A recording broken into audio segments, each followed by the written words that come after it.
Hello friends, आपका स्वागत है ध्रुव चौधरी लेक्चर्स पर। तो इस नई वीडियो में आज हम जो डिस्कस करने वाले हैं वो करने वाले हैं डिटरमिनेंट। ठीक है, तो देखो मैट्रिक्स के हम क्वेश्चन कर चुके हैं कुछ। ठीक है, पार्ट 1 आ चुका है। फिर मैंने सोचा कि पार्ट 1 इसमें डिस्कस करते हैं, फिर पार्ट 1 डिटरमिनेंट कराते हैं, दोनों आपको पता है रिलेटिव चैप्टर है ये दोनों। फिर हम डिटरमिनेंट का पार्ट 1 करा करके फिर हम मैट्रिक्स के जो भी मैंने आपको बताया था पीवाई क्वेश्चन कराऊंगा उसका सेकंड पार्ट आएगा, फिर उसके बाद डिटरमिनेंट का सेकंड पार्ट आएगा। ठीक है, फिर हम दोनों के मिक्स क्वेश्चन करेंगे। ठीक, 20 क्वेश्चन होंगे जो इस बार तो मैं कराई रहा हूँ। क्वेश्चन जो कराए थे मैंने आपको पेपर सोल्व करवाए थे ना, इसके और इम्पोर्टेंट क्वेश्चन हम डिस्कस करेंगे। फिर 20 क्वेश्चन दोनों में से लिए जाएंगे भाई। ठीक, जो ज़्यादा इंपॉर्टेंट होंगे। तो आज हम डिस्कस करने वाले हैं डिटरमिनेंट के इम्पोर्टेंट क्वेश्चन। ठीक, तो आज जो टॉपिक रहने वाला है वो क्या है भाई? डिटरमिनेंट है। ठीक, डिटरमिनेंट का मतलब सांडिक। ठीक, जो आपकी मैथ बुक का कौन सा चैप्टर है? Chapter number 4। ठीक, वो चैप्टर है डिटरमिनेंट। इसको भाई आज हम करने वाले डिस्कस। ठीक, इसके इंपोर्टेंट क्वेश्चन डिस्कस करेंगे आज इस वीडियो में। तो बस आपको भाई लाइक सब्सक्राइब एंड शेयर तो करना है। ठीक, तो चलो फर्स्ट क्वेश्चन हम डिस्कस करते हैं जो आपके सामने आपकी स्क्रीन पर आप देख सकते हो। क्या कह रहा है क्वेश्चन? यदि क्या, अब देखो पहले मैं आपको थोड़ा सा बता देता हूँ। ठीक है, अगर कोई फर्स्ट बार कर रहा है तो देखो सांडिक को भाई देखो डिटरमिनेंट जो भी था हमारा मैट्रिक्स उसको हम देखो ऐसे दिखा सकते हैं। ठीक है, या तो हम बड़े कोष्टक से या छोटे कोष्टक से। ठीक है, इन दोनों से हम इसको दिखा देते हैं। किसको? मैट्रिक्स को यूज करते थे हम इन दोनों से। इसका साइन है आपका ये। ठीक है, ये जो मापांक का होता है ना साइन, वही साइन इसका ध्यान रखना। किसका? डिटरमिनेंट का। अब देखो क्वेश्चन आते जाएंगे और आप, मैंने कहा था आपसे पहले कि आपके सारे जितने भी एक्सरसाइज है ना सब डिस्कस हो जाएंगी। जब इसके कंप्लीट क्वेश्चन होंगे ना तो आप ये समझो कि मैंने एनसीईआरटी का रिवीजन कर दिया। ठीक, ये क्योंकि इसमें क्वेश्चन कुछ अलग भी हैं, ये ध्यान रखना। एनसीईआरटी के क्वेश्चन नहीं है। ऐसे मान लो अगर 50 क्वेश्चन होंगे तो 50 में से 20 क्वेश्चन एनसीईआरटी, 30 क्वेश्चन अलग होंगे भाई। ठीक, तो फर्स्ट क्वेश्चन आपको दिख रहा था स्क्रीन पर x 18 2 x, ये आपका 6 2 18 6। ठीक है, वो तो x का मान ज्ञात कीजिए। क्वेश्चन क्या कह रहा है? वो तो x का मान ज्ञात कीजिए भाई। ठीक है, अब देखो x का मान ज्ञात करना है। इसका जो सिंपल तरीका होता है सॉल्व करने का, कैसे करते हैं सॉल्व? ठीक है, तो देखो यहाँ पर इसको इस मापांक को सॉल्व करने का सिंपल तरीका है। जैसे अगर ये मैट्रिक्स है, ठीक, अब देखो ये एलिमेंट कौन सा होता है? a11, ये a12। ठीक, इसके अनुसार ले लो एग्जांपल a21 a22। थोड़ा सा आपको बताया तो बेसिक है। ठीक है, अब इस डिटरमिनेंट को आपको सॉल्व करना है। तो कैसे सॉल्व करोगे? आपको देखो ऐसे क्रॉस मल्टीप्लाई करना होगा। ठीक है, a11 का इसके साथ मल्टीप्लाई होगा तो a11 का a22 के साथ मल्टीप्लाई होगा। ठीक, इसका इसके साथ मल्टीप्लाई हो गया। और जब आप इस एलिमेंट का इसके साथ मल्टीप्लाई करने जाओगे ध्यान रखना एक्स्ट्रा माइनस आएगा। ठीक है, इसका इससे किया, फिर जब इसका हम इससे करेंगे तो एक्स्ट्रा माइनस आएगा। तो क्या हो जाएगा? a21 का इससे मल्टीप्लाई हो जाएगा a21 का a12 में एलिमेंट के साथ। ये ऐसे सॉल्व होगा ये। ठीक है, सिंपल लगा दो यहाँ पर।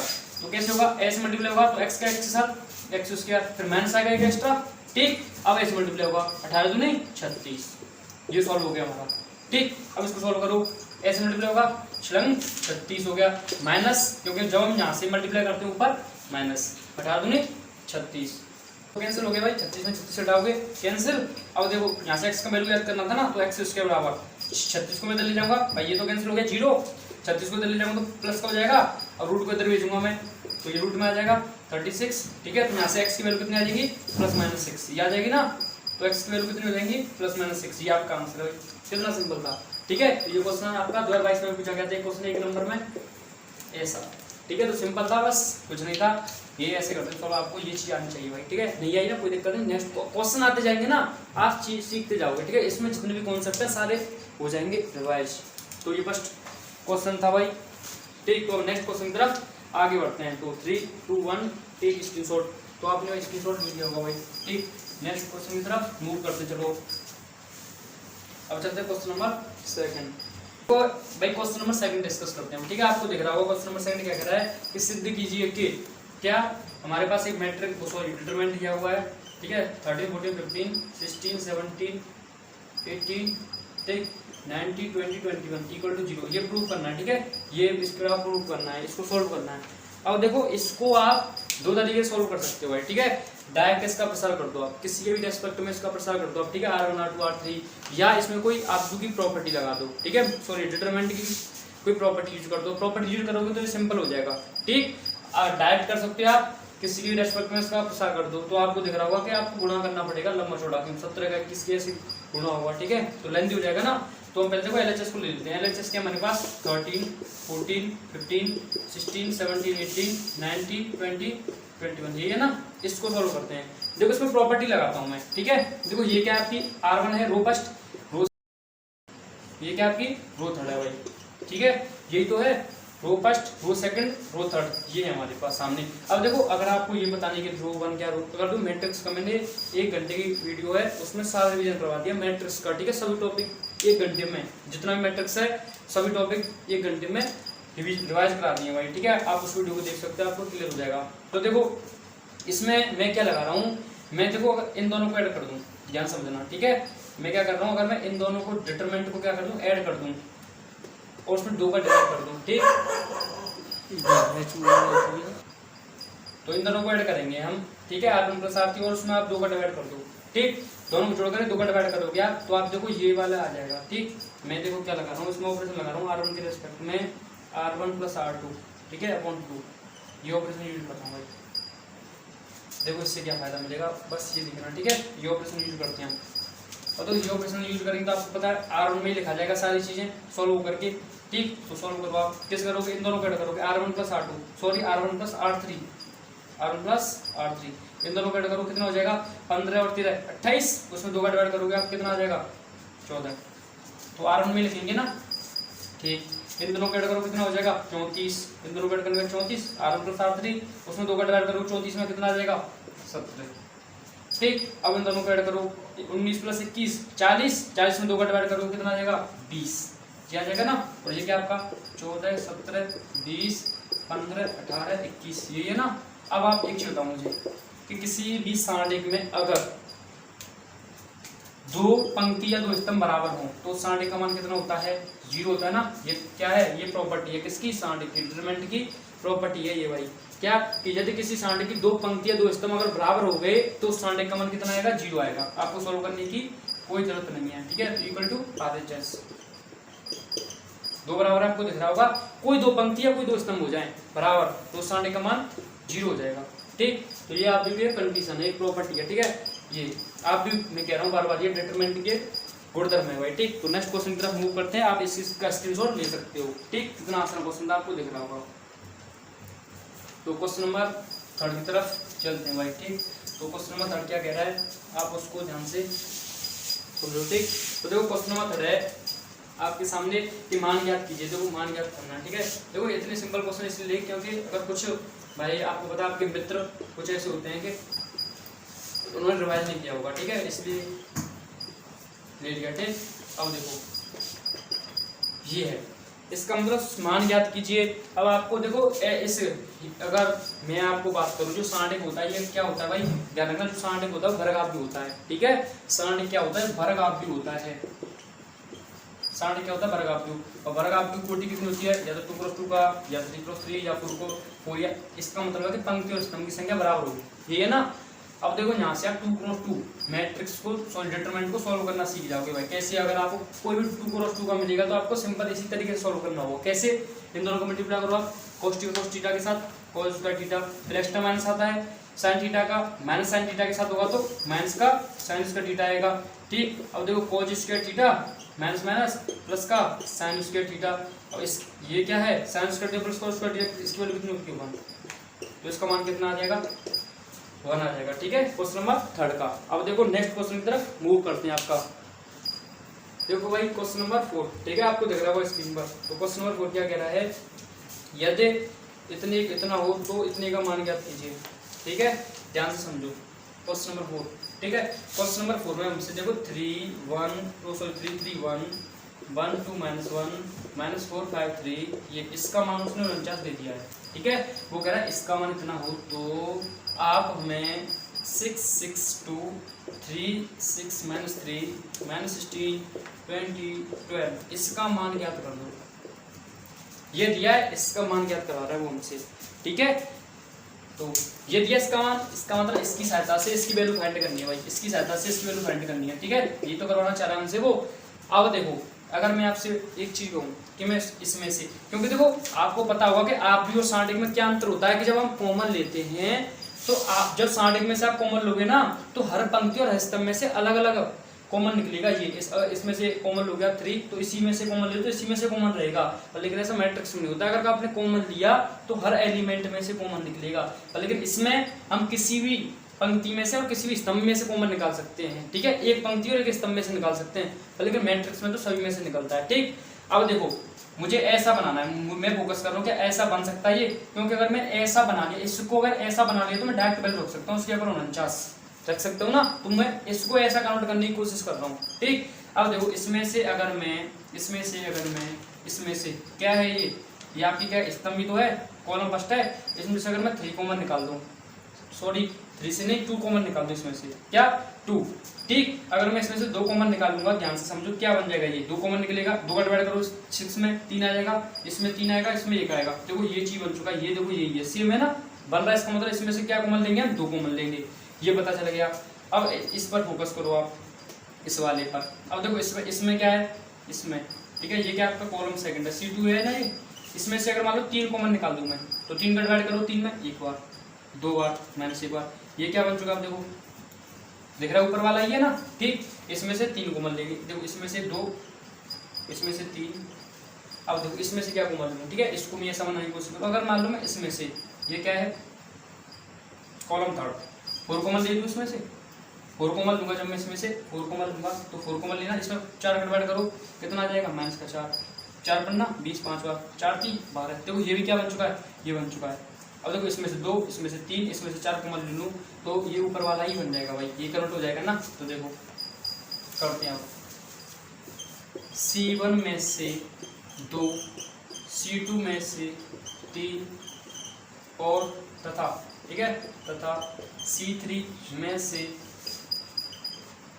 4, हिंदी में कहेंगे ओवेनिस्ट, ठीक है, वैसे कॉमन लेने पर लिख सकते हैं ओवेनिस्ट लेने पर। देखो लो कॉमन है, इसको मैं रफ कर देता हूँ, ठीक है, ये आपको करनी पड़ेगा ना, ये क्या बन गई डिग्री,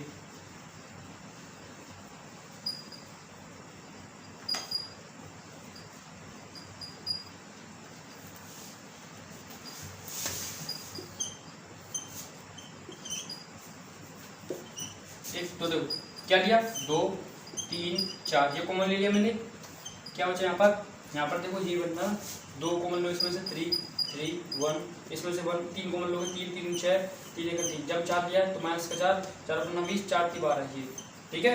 अब देखो अब तो सिंपल है, इसको सोल्व करना यहाँ से आगे, तो भाई ठीक देखो कैसे, इसको ये कितना आएगा 4 3 12 दूनी 24, 4 3 12 दूनी 24 हो गया ना, ठीक। अब इसकी वैल्यू पूरी कितनी है 49 है ना, इसके बाद क्या रख दूँ मैं 49 रख दूँ भाई, इसकी वैल्यू कितनी है 49, करो गुणा इसका, आप इसका गुणा कर लो, आपके सामने आंसर होगा, कितना करोगे 24 का, तो 36 3 16 3 19, ये हो जाएगा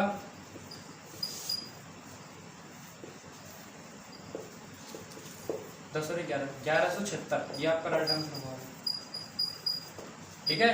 तो ऐसे करते हैं इस क्वेश्चन को, तो बताओ एक अच्छा तो नहीं कह सकते, सिंपल क्वेश्चन था ये, ठीक, एकदम आसान। तो आपको भाई क्लियर हुआ होगा, कुछ नहीं किया था मैंने, ठीक, कुछ नहीं किया था, बस ये मैंने ऐसा फोकस किया कि इसकी वैल्यू निकालनी है। अगर मैं इसको ऐसा कन्वर्ट कर लेता हूँ तो डायरेक्ट मैं रख दूंगा इसके ऊपर, तो मैंने सोचा इसमें से अगर मैं 2 कॉमन लेता हूँ तो ये इस ऐसा बन रहा है, इसमें से अगर मैं 3 कॉमन लेता हूँ इसमें से तो ये ऐसा बन रहा है, अगर इसमें से मैं 4 कॉमन लेता हूँ तो ये ऐसा बन रहा है। अब मैं समझ गया कि यार इसमें से अगर मैं कॉमन निकाल दूंगा तो ये तो फिर ऐसा बन ही रहा है, कुछ करने की जरूरत ही नहीं है।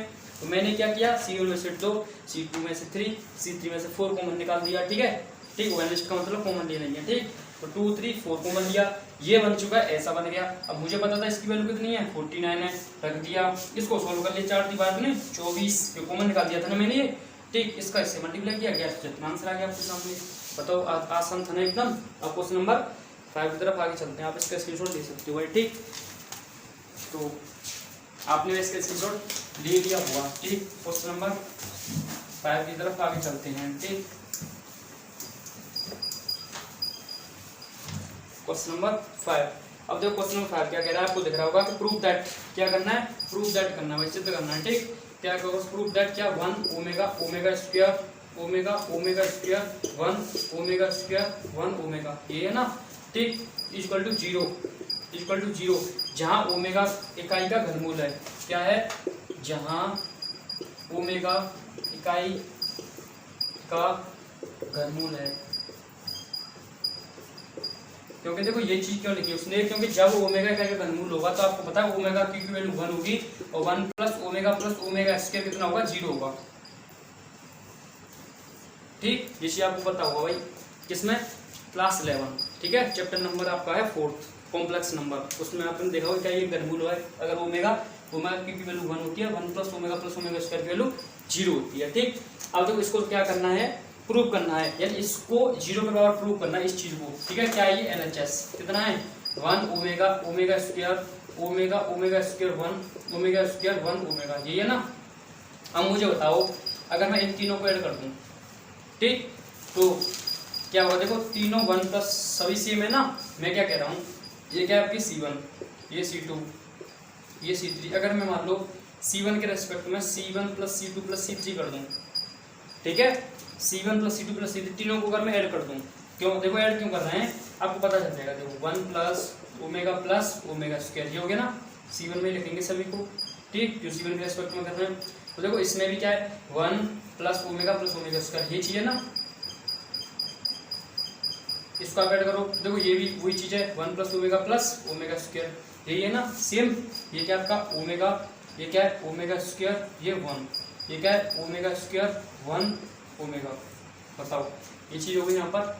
ठीक, सिंपल एकदम। क्या था, C1 plus C2 plus C3 तीनों कट गया, 1 plus omega square 1 plus omega square 1 plus omega square, ये ऐड कर दी मैंने। अब आपको ऐसा क्यों किया, ऐसा इसलिए किया, देखो कितना है 0 प्लस कर दूं यहाँ पर इसकी सहायता से, क्योंकि जब ओमेगा का घनमूल होता है तो ये होता है ये, ठीक है, 1 प्लस ओमेगा उसका 0 के बराबर होता है, तो यहाँ पर हो गया 0 ओमेगा स्क्वायर 1 ओमेगा। अब मुझे एक चीज बताओ भाई आप यहाँ से, वैसे तो सिंपल होता है, आपको पता भी होगा कि सांठे की अगर किसी भी पंक्ति किसी भी स्तंभ के सभी एलिमेंट अगर 0 हो गए तो उसका सांठे का मान 0 आएगा। और आप वैसे भी सोच सकते हो, अगर मान लो आपने इसी के रेस्पेक्ट में प्रसार कर दिया, इसी के रेस्पेक्ट में प्रसार कर दिया, तो इसका क्या होगा, गुणा होगा। अब जिससे इसका गुणा होगा तो वो तो इसको 0 करेगा ही करेगा, तो इन तीनों का गुणा होगा तो वो सभी को 0 कर देंगे, टोटल मिलाकर सॉल्व होकर कितना आएगा, 0 आएगा, जो आपके क्या है RHS में है। तो ये हो गया यहाँ पर प्रूफ। तो आसान था ना एकदम, कुछ नहीं था, बस ये चीज आपको फोकस रखनी चाहिए, ठीक है। ओमेगा का घनमूल है तो ये दोनों कंडीशन होती है, ओमेगा की वैल्यू 1 और 1 प्लस ओमेगा उसका 0 के बराबर होता है, ठीक है, ये कंडीशन होती है भाई। ठीक, तो क्वेश्चन उठाया यहाँ पर होता है कंप्लीट। नेक्स्ट की तरफ आगे बढ़ते हैं। ठीक, तो भाई आपने इसका ले लिया होगा स्क्रीनशॉट। ठीक, नेक्स्ट क्वेश्चन की तरफ मूव करते हैं। देखो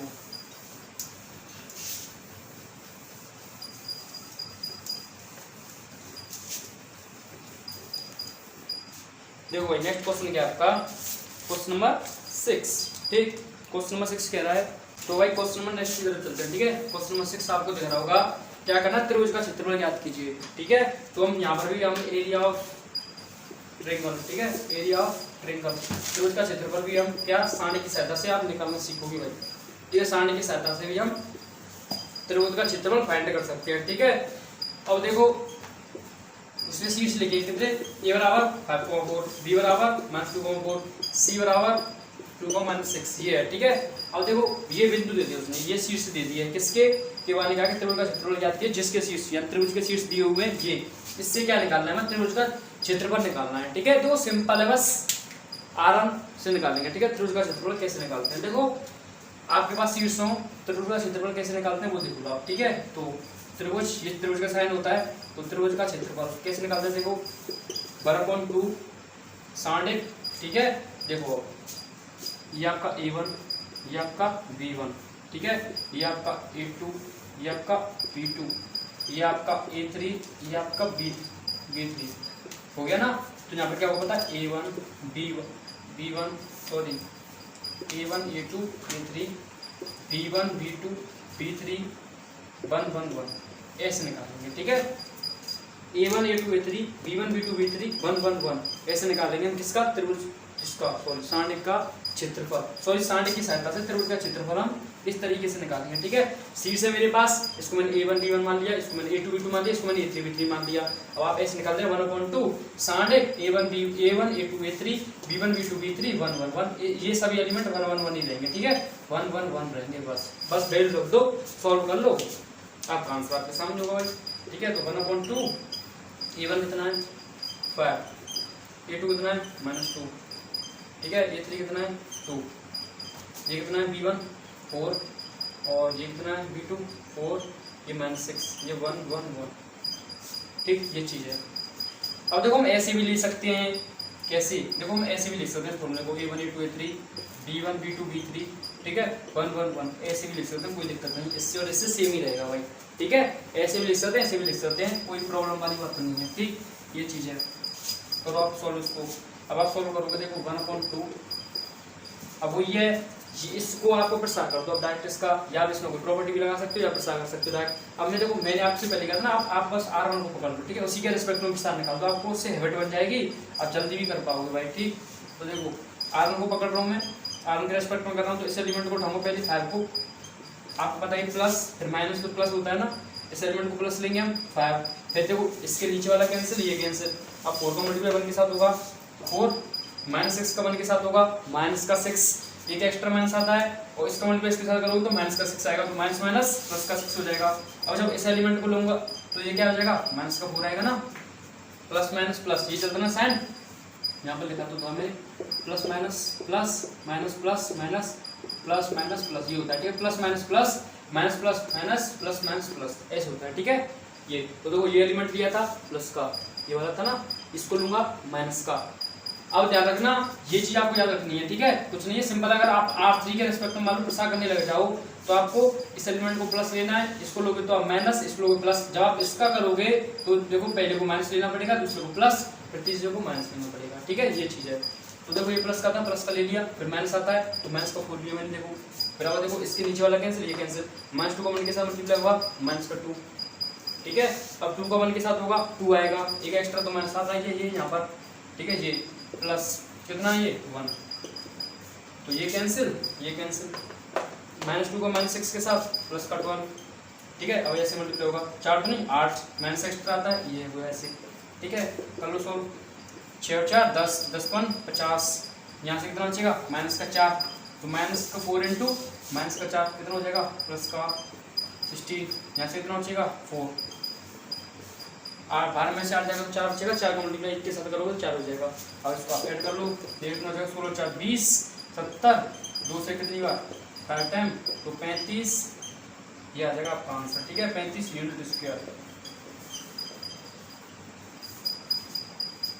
त्रिभुज का क्षेत्रफल। ठीक है, तो सिंपल था एकदम, आपको दिख रहा होगा भाई, कुछ नहीं था, बस यहाँ तक मैंने आपको बताया। फिर तो आप कैसे भी कर दो इसका प्रसार, वो आपके ऊपर है। ठीक, ये आगे इसका आंसर भाई। ठीक है, एकदम आसान था। तो नेक्स्ट क्वेश्चन की तरफ मूव करते हैं, क्योंकि आपको पता है ऐसे क्वेश्चन आपके 4.3 एक्सरसाइज में आपको मिलते हैं भाई। ठीक, तो नेक्स्ट क्वेश्चन की तरफ हम मूव करते हैं, आप इसका स्क्रीनशॉट ले सकते हो। ठीक, तो वही आपने ले लिया इसका स्क्रीनशॉट। ठीक,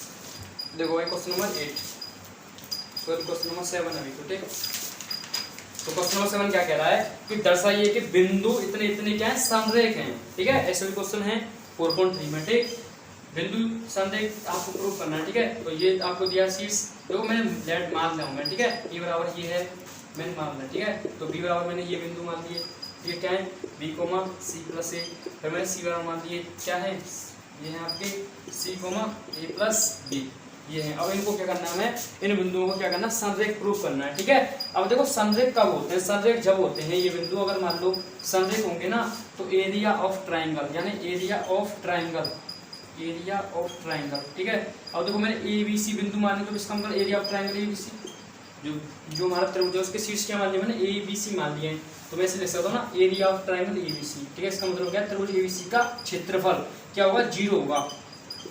कब 0 होगा, कब होगा, जब बिंदु, जब त्रिभुज के बिंदु संरेख हों, जब मान लो त्रिभुज के बिंदु, ठीक है, जब ट्राइंगल के बिंदु, ठीक है, जब त्रिभुज के बिंदु कैसे हो, संरेख हो। ठीक है, तो संरेख होंगे तो क्या होगा, ध्यान रखना, एरिया ऑफ ट्राइंगल एबीसी क्या होगा, 0 के बराबर होगा भाई। ठीक है, एरिया ऑफ ट्राइंगल एबीसी 0 होगा, ये आपको ध्यान रखना है। ठीक। अगर मान लो एरिया ऑफ ट्रायंगल एबीसी अगर 0 है, क्योंकि जहाँ दर्शा ये कह रहा है ना सिद्ध करना पड़ेगा, तो हम एरिया ऑफ ट्रायंगल एबीसी निकालेंगे। अगर वो 0 पर आता है तो कह देंगे संरेख है, ये तो नहीं है। ठीक, ये है कंडीशन, ये मैंने आपको बता दिया। तो आप क्या कर लो, बस एरिया ऑफ ट्रायंगल एबीसी निकाल लो। ठीक है, तो एरिया ऑफ ट्रायंगल एबीसी अभी बताया था कैसे निकालेंगे, 1/2 a1 a2, उसको नहीं लिखते हम, डायरेक्ट लिख देंगे वैल्यू। ठीक है, ये क्या आपका a1, ये आपका b1, ये आपका a2, ये आपका b2, ये आपका a3, ये आपका b3, ठीक है ना। तो रखो a1 a2 a3, अब रखो b1 b2 b3, ठीक, क्या 1 1 1, ये ठीक, ये बताओ। अब आप देखो, या तो इसका डायरेक्ट प्रसार कर दो। ठीक है, डायरेक्ट प्रसार नहीं कर रहे तो देखो इसमें आप प्रॉपर्टी भी लगा सकते हो। क्या आप कैसे भी कर सकते हो, आप डिटरमिनेंट को आप डिटरमिनेंट के गुणधर्म के साथ कर सकते हो, डायरेक्ट प्रसार कर सकते हो। ठीक है, कैसे भी कर सकते हो आप, तो वो ये सिंपल। ठीक, तो आप देखो इन दोनों का ऐड कर दो। अगर गुणधर्म लगाना चाहो तो मैं बताना चाहूँ तो इन दोनों का ऐड करो, कॉमन ले लेना, फिर 1 1 1 बचेगा। क्योंकि अगर किसी भी सांड के अगर दो पंक्तियां तो इसमें अगर बराबर होगी तो सांड का मान 0 होता है, इसका मान 0 हो जाएगा। 0 को मल्टीप्लाई किसी के साथ करोगे तो पूरा क्षेत्रफल 0 आ जाएगा। ये अगर गुणधर्म लगाना चाहो डायरेक्ट आप इसका अगर आप क्या करो, इसका प्रसार करो तो ठीक है, ऐसे कर दो। देखो क्या किसके रिस्पेक्ट में प्रसार कर देते हैं हम, देखो डायरेक्ट इसी के रिस्पेक्ट में प्रसार कर देते हैं। ठीक है, सिंपल रहेगा ना। ठीक, नहीं तो अगर आपको a1 के रिस्पेक्ट में अगर आप बन गया तो a1 को ही ले, सॉरी r1 को ले लेते हैं। ठीक है, r1 के रिस्पेक्ट में कर देते हैं। देखो ये को पढ़ूंगा, ये कैंसिल, ये कैंसिल, तो 1 का मल्टीप्लाई इसके साथ होगा c प्लस a के साथ, फिर इसका इसके साथ होगा तो माइनस आएगा, इसका इसके साथ होगा क्या a प्लस b। अब आप ध्यान से समझो, ऐसे आएगा ना, माइनस का मल्टीप्लाई के साथ होगा तो माइनस का a, और जब माइनस का इसके साथ मल्टीप्लाई होगा तो माइनस का b, तो क्या हो जाएगा a माइनस b, ये हो जाएगा ना। तो माइनस का मल्टीप्लाई होगा अंदर, तो ये इन दोनों को क्या कर देगा, नेगेटिव कर देगा। आप किसको लोगे, आप इसको लोगे आप। ठीक है, ये कैसा ले जाएगा, माइनस का ले जाएगा। ठीक है, माइनस का b प्लस c। अब देखो नेक्स्ट अंदर, ये कैंसिल, ये कैंसिल, b का मल्टीप्लाई 1 के साथ b, c का मल्टीप्लाई के साथ ये हो गया। ठीक है, b का मल्टीप्लाई 1 के साथ b, c का मल्टीप्लाई 1 के साथ c आ गया। ठीक, अब 1 को ले लो। ठीक है, जब 1 को लोगे तो ये कैंसिल, ये कैंसिल, b का मल्टीप्लाई इसके साथ होगा, जो b का इसका मल्टीप्लाई करो, a का b के साथ होगा ab, b का b के साथ होगा b स्क्वायर, c का c के साथ होगा, और माइनस के साथ चलेगा, ध्यान रखना। तो यहाँ से मल्टीप्लाई यहाँ करोगे तो माइनस आएगा ना, तो माइनस का c का c के साथ c स्क्वायर, और ये माइनस इस प्लस को क्या कर देगा, माइनस ही कर देगा, माइनस का ac, ये आ जाएगा ना। इसको करो आप सॉल्व भाई, ठीक करो, तो 1/2 a से कैंसिल, ये क्या बचा यहाँ पर अंदर c माइनस, सॉरी क्या बचा c माइनस b, देखो 1/2 a क्या बचा c माइनस b।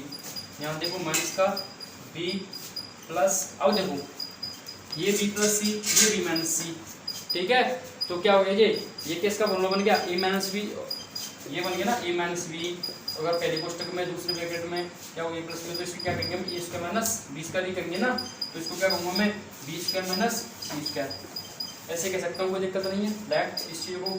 ठीक, प्लस, अब देखो यहाँ से कुछ कैंसिल हो रहा है, नहीं हो रहा भाई। ठीक है, तो यहाँ से क्या आ रहा है, A B plus B square minus C square minus का ए सी, ये आ गया। ठीक, अब देखो 1/2 अंदर मल्टीप्लाई करो, का ए सी, इसका करो माइनस का ए बी, माइनस के साथ माइनस का B square, minus minus plus का सी स्क्वायर, प्लस का ए बी प्लस का बी स्क्वायर, माइनस का सी स्क्वायर माइनस का ए सी, ये हो गया ना। और देखो बी स्क्वायर से बी स्क्वायर, सी स्क्वायर से सी स्क्वायर, ए बी से ए बी, ए सी से ए सी, सभी कैंसिल हो गए, 0 आएगा। इसको 0 को मल्टीप्लाई जब आप 1/2 के साथ करोगे तो कितना आ जाएगा, टोटल कट पट कर 0 आ जाएगा। और जब त्रिभुज का क्षेत्रफल अगर 0 हो गया तब क्या करेंगे, अतः दिए गए त्रिभुज के शीट्स संरेख हैं। ठीक है, क्यों संरेख है आपको पता ही चल गया, तो त्रिभुज का क्षेत्रफल क्या आ गया, 0 आ गया। जब त्रिभुज का क्षेत्रफल 0 होगा तो कंडीशन कैसी होगी, संरेख की होगी। ठीक, तो इसको इस प्रकार सॉल्व करेंगे हम। ठीक, यहाँ से आपको ये द्वारा रिवीजन हो गया इस त्रिभुज का क्षेत्रफल निकालने के लिए। हम नेक्स्ट क्वेश्चन की तरफ मूव करते हैं। क्वेश्चन नंबर 8, आप इसका स्क्रीनशॉट ले सकते हो भाई। ठीक, तो क्वेश्चन नंबर 8 की तरफ हम चलते हैं। ठीक, तो क्वेश्चन नंबर 8 आपका दर्शाइए कि बिंदु ये है। ठीक है, क्वेश्चन नंबर 8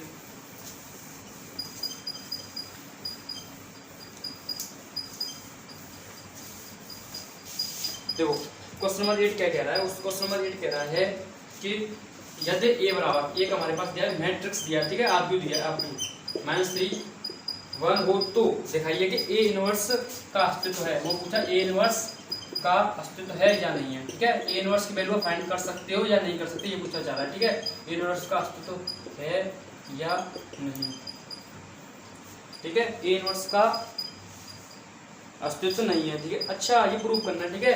दिखाइए कि ए इनवर्स का अस्तित्व नहीं है, ठीक है। प्रूव ही करना है, ये चीज हमें दिखानी है कि ए इनवर्स का अस्तित्व नहीं है। अब देखो, अगर आपको ए इनवर्स का क्या दिखाना है कि ए इनवर्स का अस्तित्व है नहीं, ये चीज हमें चेक करनी है ना। हम बस पता क्या करेंगे, हम यहाँ से डिटरमिनेंट ऑफ ए निकालेंगे, ठीक है। अगर मान लो डिटरमिनेंट ऑफ ए की वैल्यू मैंने निकाली, ठीक। अब देखो, जब मैं डिटरमिनेंट ऑफ ए की वैल्यू निकालूंगा, अगर वो 0 के बराबर आ गया, डिटरमिनेंट ऑफ ए 0 आ गया, तो ध्यान रखना ए इनवर्स का अस्तित्व नहीं होगा, ए इनवर्स का अस्तित्व नहीं होगा, यानी ए इनवर्स इज नॉट एक्सिस्ट, ठीक है, अस्तित्व नहीं होगा, ठीक। अगर वैल्यू मान लो डिटरमिनेंट ऑफ ए की अगर 0 नहीं है, ठीक है, नॉट इक्वल टू 0, तो तब क्या होगा कि ए इनवर्स एग्जिट होगा। क्या होगा, ए इनवर्स की वैल्यू, ए इनवर्स का अस्तित्व होगा, ए इनवर्स का अस्तित्व होगा। ऐसा क्यों? ऐसा इसलिए है क्योंकि आपको पता है जब आप ए इनवर्स निकालते हो तो क्या होता है, वो होता है आपका एडजॉइंट ऑफ ए, ठीक है, अपॉन डिटरमिनेंट ऑफ ए, ये होता है, ठीक। अब यहाँ देखो, अगर ये वैल्यू अगर 0 हो गई, मान लो ये वैल्यू अगर यहाँ पे 0 होगी, 0 का आप डिवाइड करो किसी में, क्या हो जाएगा, वो इनफाइनाइट पे पहुंच जाएगा। तो ए इनवर्स की आप वैल्यू फाइंड नहीं कर पाओगे ना। अगर ये 0 हो गए, यहाँ से 0 का डिवाइड इसमें करोगे तो इनफाइनाइट हो जाएगा, ए इनवर्स क्या हो जाएगा, इनफाइनाइट हो जाएगा, तो वैल्यू फाइंड नहीं कर पाएंगे ना हम। इसलिए अब देखो 0 नहीं है तो आप वैल्यू फाइंड कर पाओगे, सोल्व कर पाओगे आगे, यानी ए इनवर्स निकाल पाओगे। अगर ये 0 नहीं हुआ, अगर मान लो इसकी वैल्यू अगर 0 हो गई तो 0 का किसी में डिवाइड करो तो इनफाइनाइट हो जाएगा, वो इनफाइनाइट होगा तो इसका इनवर्स अस्तित्व नहीं होगा, ठीक। तो बस यही है, इसका क्या करूंगा मैं, इनवर्स इसका ये निकालूंगा। अगर ये 0 के बराबर आया तो अस्तित्व नहीं होगा, अगर 0 के बराबर नहीं आया तो इनवर्स का अस्तित्व होगा, ठीक है। ये चीज चेक करना है। अब हमको तो पर प्रूव करना है कि इनवर्स का अस्तित्व नहीं है, इसका मतलब इसका वैल्यू 0 आनी है डिटरमिनेंट की, ठीक है। अब आपको डिटरमिनेंट में कन्वर्ट करना पड़ेगा पहले इसको, ठीक है। तो आप मैट्रिक्स को डिटरमिनेंट बना लो, -3 बना लिया ना, ठीक। अब इसको सोल्व कर लो आप, तो इसका मतलब इसके साथ होगा 6 1 के साथ 6 माइनस आता है एक्स्ट्रा। अब देखो -2 को -3 के साथ प्लस का 6 ही हो जाएगा। अब देखो ये तो प्लस का 6 ही है ना, ठीक। अब देखो 6 में 6 कटेगा, कितना बचेगा 0। अब इसका मतलब 0 है तो ये हो गया हिंज प्रूफ। क्यों? तो डिटरमिनेंट ऑफ ए क्या आ गया 0, ठीक है, लिख सकते हो क्योंकि determinant of A equal to 0, इसलिए A inverse is not except, ठीक है, is not exist, A inverse का अस्तित्व नहीं होगा, ठीक है। ये आप लिख सकते हैं यहाँ पर, ठीक। तो कितना आसान था, बस ये चीज याद रखनी। क्यों आया वो मैंने आपको बता दिया, इसलिए होता है इनवर्स अगर 0 हो गया तो अस्तित्व क्यों नहीं होगा, मैं आपको क्लियर कर चुका हूँ, ठीक। और नेक्स्ट क्वेश्चन की तरफ मूव करते हैं, ठीक। आप इसका ले सकते हो स्क्रीनशॉट, ठीक। तो भाई आपने इसका स्क्रीनशॉट ले लिया होगा, ठीक। तो नेक्स्ट क्वेश्चन की तरफ मूव करते हैं।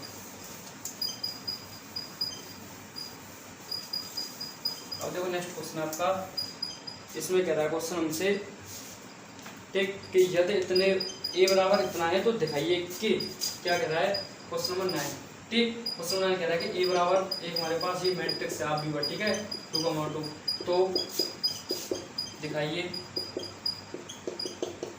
कि क्या दिखा रहा है वो क्वेश्चन हमसे कि 2a का डिटरमिनेंट बराबर होगा 4 ऑफ डिटरमिनेंट ऑफ ए, ठीक है। तो एक्सरसाइज 4.1 के ऊपर पहुंच गया ये क्वेश्चन, ठीक। ये अब देखो इस क्वेश्चन को हम डिस्कस करते हैं, ठीक। तो देखो सिंपल है क्वेश्चन, कैसे सिंपल है, ये मेरे पास ए है, क्या है, मैट्रिक्स है, ठीक है। अब मुझे देखो इसको इसके अलावा प्रूव करना है। आपको दिखा रहा होगा ये तो डिटरमिनेंट है, ये मैट्रिक्स है, हम कैसे हम कर सकते हैं, कैसे कर सकते हैं, इसको हम पहले डिटरमिनेंट बना लेते हैं, ठीक है। हम किसी भी आव्यूह को, किसी भी आव्यूह ने किसी भी वर्ग आव्यूह को डिटरमिनेंट बना सकते हैं, ठीक है। कुछ नहीं करना होता, बस इन डिटरमिनेंट के जो आपको ये साइन दिख रहा है ना, इनको आप ऐसे कर दो, ये डिटरमिनेंट का कन्वर्ट हो जाएगा, ठीक है। किसी भी मैट्रिक्स को हम डिटरमिनेंट बना सकते हैं, किसी भी मैट्रिक्स को नहीं, ओनली स्क्वायर मैट्रिक्स को, ठीक है, हम डिटरमिनेंट में कन्वर्ट कर सकते हैं, ओनली स्क्वायर मैट्रिक्स, ठीक। तो ये कन्वर्ट हो गया। अब इसकी आप वैल्यू निकाल लो, क्योंकि जरूरत पड़ने वाली है ना यहाँ पर इसकी वैल्यू, ठीक है। तो निकाल लो। तो 2 का 1 का मल्टीप्लाई 1 के साथ होगा तो 2 माइनस आता है एक्स्ट्रा है, यहाँ से मल्टीप्लाई करते हैं 4 दूनी 8, कितना बचा माइनस का 6, इसको रख लो आप वैल्यू को, ठीक है। ये काम आएगी आगे, ये चीज होगी, चलो इसकी जरूरत पड़ने वाली है। अब एक चीज होता मुझे, जब मैं इस साइड को सॉल्व करूंगा एलएचएस को, ठीक है, तो मुझे इसकी वैल्यू चाहिए ना 2a का, ध्यान समझना। यहाँ पर कह रहा है कि डिटरमिनेंट ऑफ ए में मल्टीप्लाई करो 4 का, यहाँ पर ऐसा नहीं कह रहा, यहाँ पर पता क्या कह रहा है कि 2a डिटरमिनेंट की वैल्यू होनी चाहिए, 2 का मल्टीप्लाई डिटरमिनेंट ऑफ a में नहीं करना आपको, 2a डिटरमिनेंट की ही वैल्यू फाइंड करनी है। यहाँ पर आप डिटरमिनेंट ऑफ a, इसमें -6 में 4 को मल्टीप्लाई कर दो, ये वैल्यू फाइंड हो जाएगी आपको। ये तो कह रहा है इसके वैल्यू -6 निकाली अभी और ये 4 है, कितना आ जाएगा -24। और लेकिन इसमें आप ऐसा नहीं कर सकते कि डिटरमिनेंट ऑफ a है उसमें 2 का मल्टीप्लाई कर दो, नहीं, ओनली इसकी वैल्यू चाहिए मुझे, डिटरमिनेंट 2a का ही डिटरमिनेंट चाहिए। जैसे यहाँ पर a का निकाला है ऐसे यहाँ पर 2a का चाहिए, ठीक है। अब 2a का चाहने के लिए पहले मेरे पास 2a का आप भी तो होना चाहिए ना भाई, समझ लो ना। तो मेरे पास a तो है, क्या यहाँ से मैं 2a नहीं निकाल सकता, तो ना क्या कर सकते हैं हम 2a निकाल सकते हैं, ठीक है। 2a निकालने का मतलब इस a में 2 का मल्टीप्लाई कर दूं 2 का मल्टीप्लाई, इसमें 2 का मल्टीप्लाई करोगे तो सभी मैट्रिक्स में क्या होता है, अगर आपने किसी में गुणा किया तो सभी एलिमेंट में होगा गुणा, सभी में, ठीक है। यहाँ पर ये नहीं है कॉलम में कर रहे हो तो आप कॉलम में कर सकते हो गुणा, ऐसा कुछ नहीं है, सभी एलिमेंटों में होगा, ठीक है।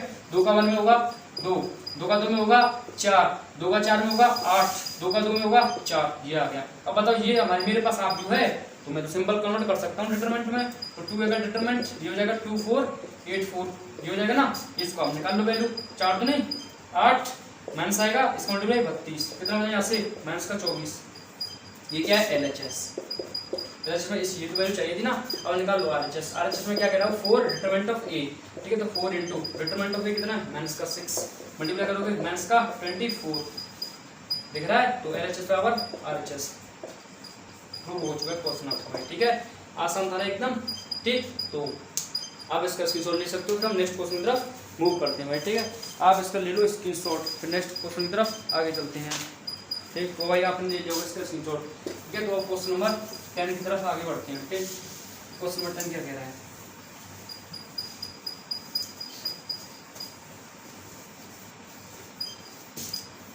ठीक।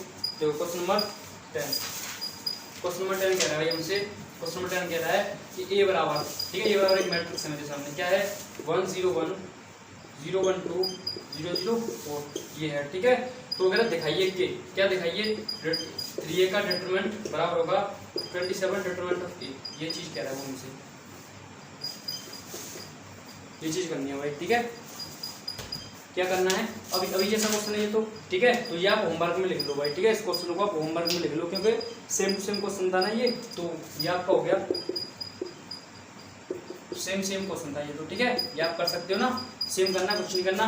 तो ये डिटरमिनेंट की वैल्यू निकालना, डिटरमिनेंट ये निकालना, उसमें 27 को मल्टीप्लाई करना, सेम है क्वेश्चन, ठीक है। बस नंबर चेंज हुआ है, ठीक। ये अब देखो नेक्स्ट क्वेश्चन की तरफ चलते हैं, आप इसका पहले स्क्रीनशॉट ले लो फिर, ठीक है। नेक्स्ट क्वेश्चन की तरफ चलते हैं।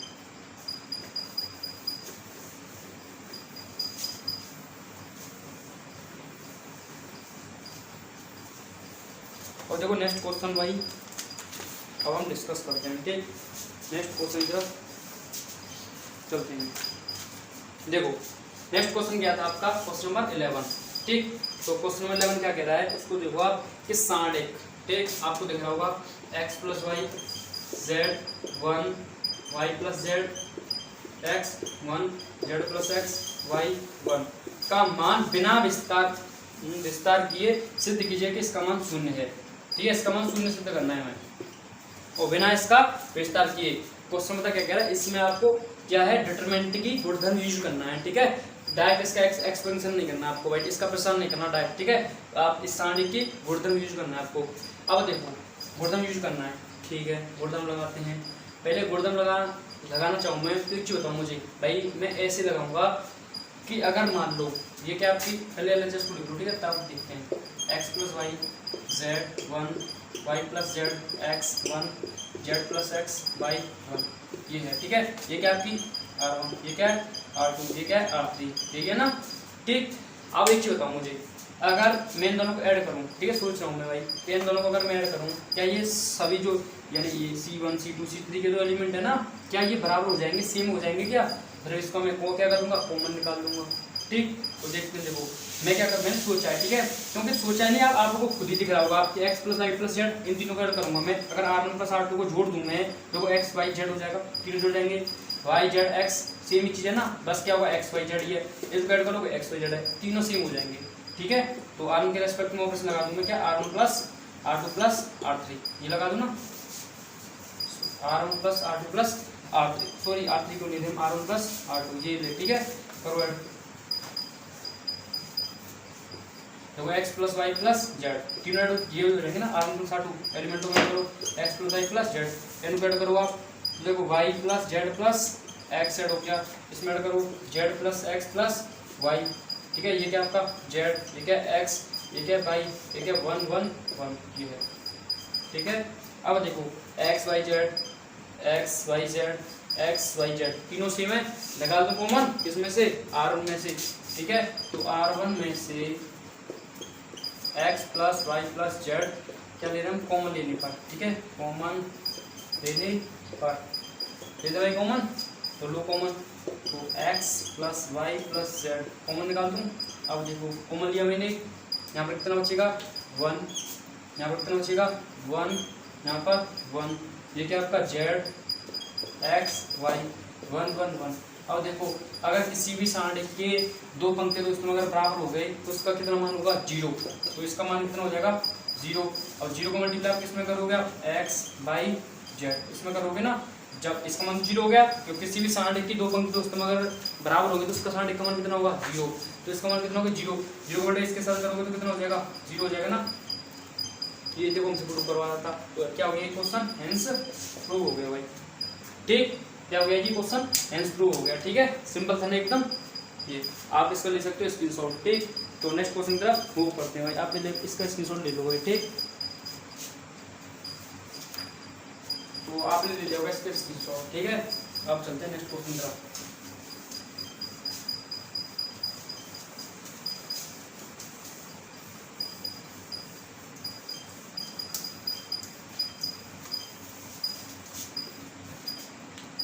ठीक, तो नेक्स्ट क्वेश्चन की तरफ अगर हम अब करते हैं, आगे चलते हैं भाई, ठीक है। तो नेक्स्ट क्वेश्चन आपको दिख रहा होगा क्वेश्चन नंबर 12।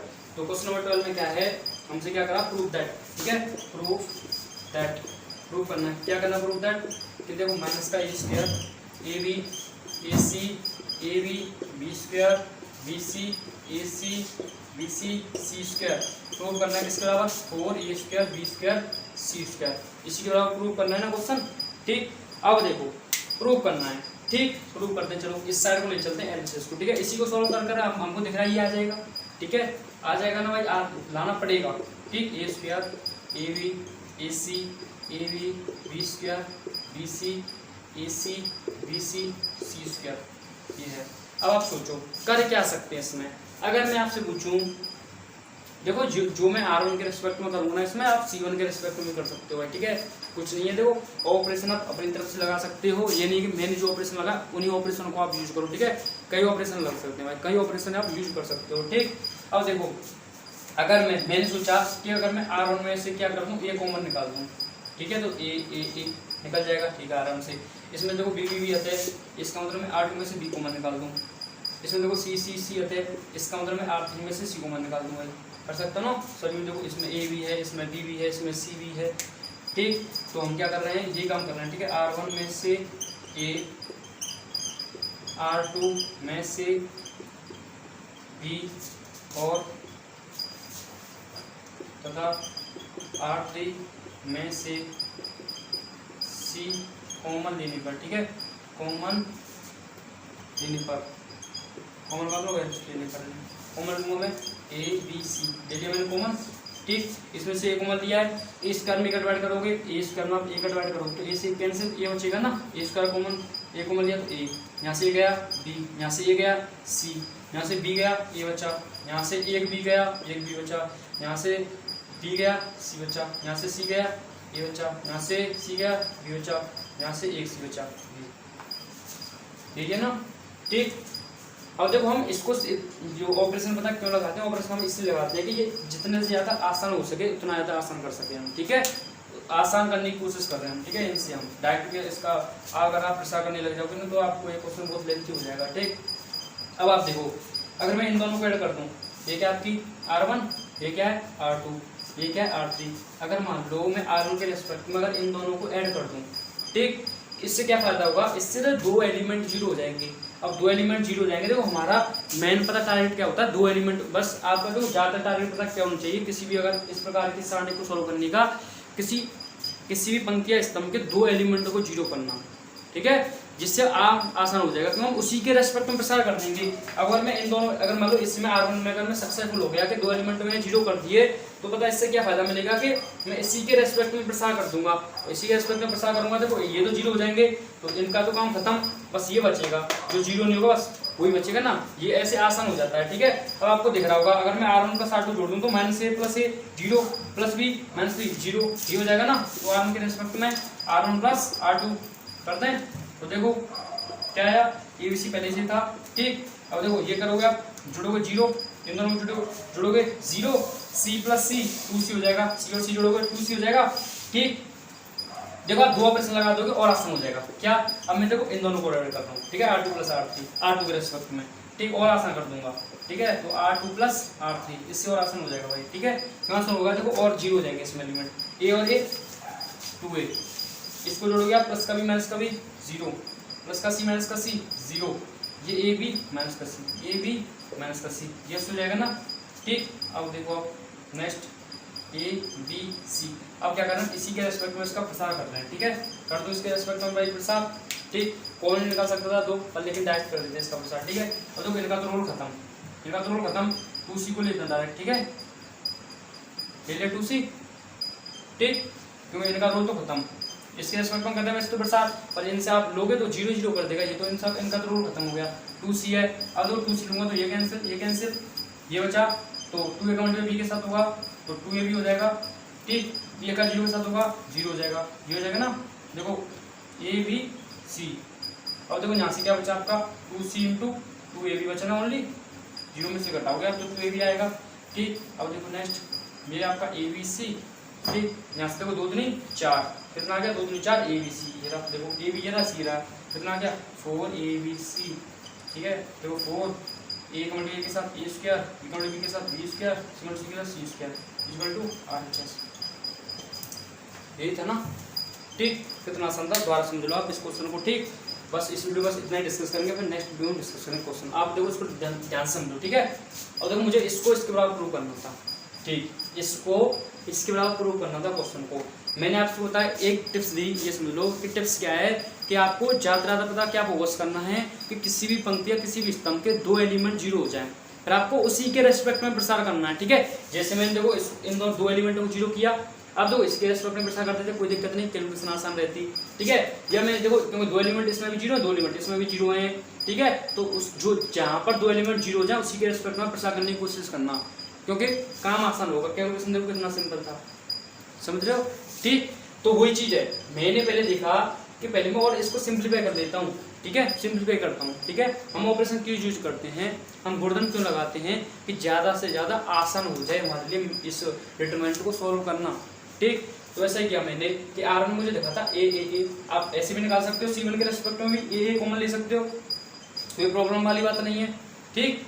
मैंने क्या सोचा, R1 में से A कॉमन निकाल देता हूँ, यहाँ से मैंने A कॉमन लिया, ये बच्चा देखो ये सॉल्व होकर आएगा ना। मैंने क्या किया, R1 में से A कॉमन लिया, R2 में से B लिया, R3 में C लिया, तो कॉमन देखने का ये बचा, ठीक। अब मैंने सोचा अगर मैं इन दोनों को ऐड कर दूंगा तो देखो 0 हो रहा है। फिर मैंने ये भी सोचा कि अगर R2 के रेस्पेक्ट में ऑपरेशन लगा दूं, देखो इन दोनों को जोड़ने पर भी 0 हो रहा है, इसका मतलब ये तो और आसान हो रहा है, ठीक। तो मैंने लगा दी ये 2 ऑपरेशन कि R1 के रेस्पेक्ट में ऑपरेशन लगाया पहले R1 प्लस R2, ठीक है। फिर लगाया R2 के रेस्पेक्ट में R2 प्लस R3, ये हो गया। अब इसको फिर हमने सॉल्व कर लिया, ये आपका सामने आंसर हो गया, ठीक। आप इसका स्क्रीनशॉट ले सकते हो। बस इस वीडियो में इतनी क्वेश्चन डिस्कस करने वाले हैं, तो बस इस वीडियो में बस इतना ही डिस्कस करने वाले हैं। नेक्स्ट वीडियो में पहले मैट्रिक्स या ठीक है, या तो आपको मैट्रिक्स का पार्ट सेकंड मिलेगा या इसका पार्ट सेकंड मिलेगा, ठीक है। और अच्छे क्वेश्चन आपको इसमें मिलने वाले हैं, क्योंकि इसमें भी बहुत क्वेश्चन रहेंगे। बस भाई आपसे एक रिक्वेस्ट है, लाइक सब्सक्राइब शेयर करना ना भूलना, ठीक है। और वीडियो देखने के लिए धन्यवाद। अगर आपको नोट्स चाहिए तो डिस्क्रिप्शन बॉक्स में आपको लिंक मिल जाएगा, टेलीग्राम ग्रुप में आप ज्वाइन कर सकते हो भाई, ठीक। तो वहाँ पर मैं आपको प्रैक्टिस शीट भी, जो भी मैं क्वेश्चन करा रहा हूँ सारी प्रैक्टिस शीट आपको वहाँ पर मिल जाएगी। तो बस आपको टेलीग्राम ग्रुप को ज्वाइन करना है, ठीक। और लाइक सब्सक्राइब शेयर तो करना ही है भाई, ठीक। तो बस